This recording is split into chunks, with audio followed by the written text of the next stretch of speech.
अस्सलामुअलैकुम रहमतुल्लाहि वबरकातुहू। आप देख रहे हैं वर्ल्ड इस्लाम को ऑफिशियल। और आज के इस वीडियो में आपको हम बताएंगे एक ऐसे टॉपिक को जो काफ़ी चिंताजनक और परेशान कर देने वाली टॉपिक है। टॉपिक ये है कि इस्लामोफोबिया।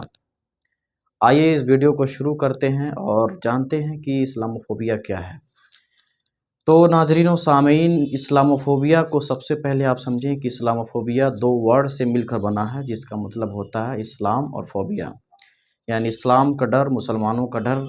आप यूँ समझें कि इस्लामोफोबिया के जो माने और मतलब ये होते हैं कि मुसलमानों के ख़िलाफ़ नफ़रतें पैदा करना, मुसलमानों के लिए डर का माहौल पैदा करना, इस्लाम से नफ़रत करना, कुरान से नफ़रत करना, मस्जिद मदरसे से नफ़रत करना, मुसलमानों को परेशान करना, मुसलमानों को क्रिमिनल की नज़र से देखना, मुसलमानों को टेररिस्ट की नज़र से देखना, ये सब आता है इस्लामोफोबिया में।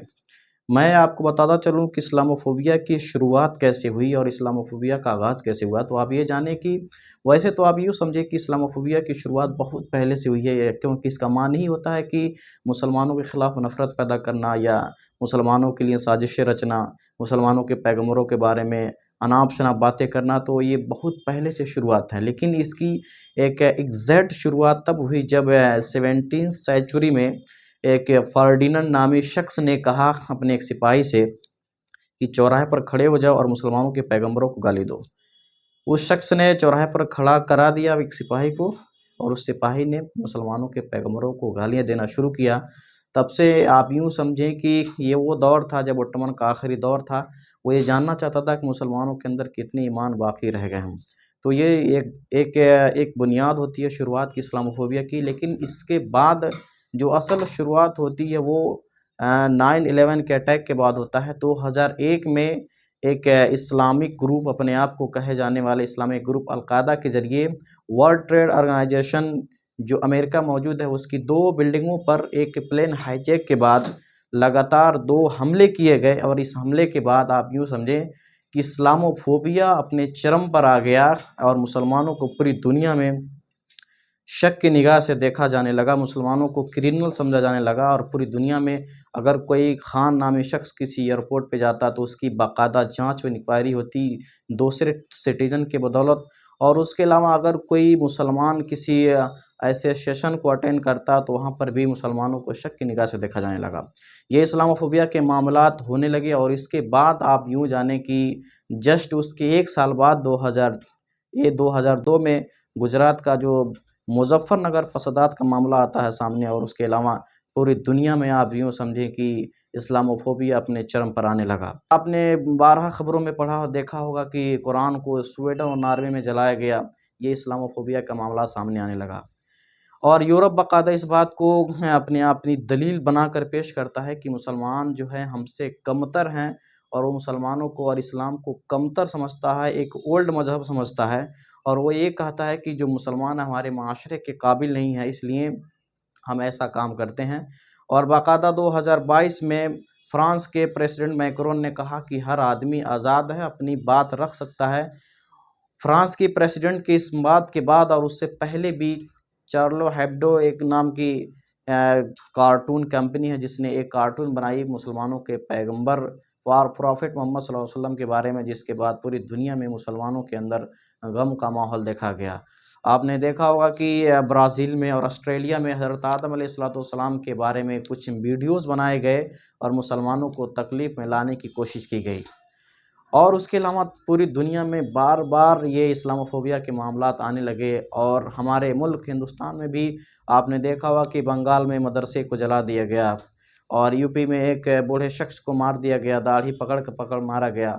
उसके अलावा हरियाणा में बहुत सारे मामलात आए, उसके अलावा यूपी में बहुत सारे मामलात आए, बिहार में मामलात आए। हिंदुस्तान में काफ़ी तेज़ी के साथ इस्लामोफोबिया के मामलात आने लगे। और आपने देखा होगा कि बंगाल में एक इमाम के बच्चे को शहीद कर दिया गया, मार दिया गया। ये सारे मामलात पूरी दुनिया में होने लगे। इस्लामोफोबिया को तेज़ी के साथ कुछ ऑर्गेनाइजेशन ने काफ़ी तेज़ी से बढ़ाया और इसका प्रचलन शुरू हो गया।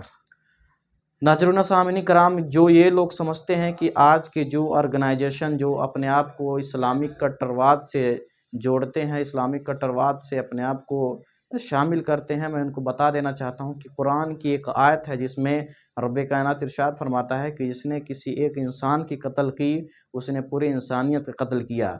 जब ऐसा लफ्ज़ और ऐसे जब वर्ड हमारे कुरान में मौजूद हैं तो इस्लाम का टेररिज़्म से कोई रिलेशन नहीं और कोई संबंध नज़र नहीं आता है।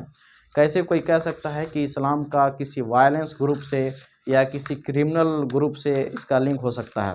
अल-कायदा हो या लश्कर-ए-तैयबा हो या आईएसआई हो, किसी का भी इस्लाम से कोई लेना देना नहीं है। और ये जैसा कि आप देख रहे हैं कि हिंदुस्तान में भी बहुत सारी तंजीमें वर्क कर रही हैं, जैसे आरएसएस है, हिंदू युवा वाहिनी है, शिवसेना है, बजरंग दल है, करनी सेना है। ये तमाम जो तंजीमें हैं अपने मज़हब के नाम पर वर्क कर रही हैं, तो इनको कोई टेररिस्ट ऑर्गेनाइजेशन नहीं कहता, इनके खिलाफ़ कोई आवाज़ नहीं उठाता।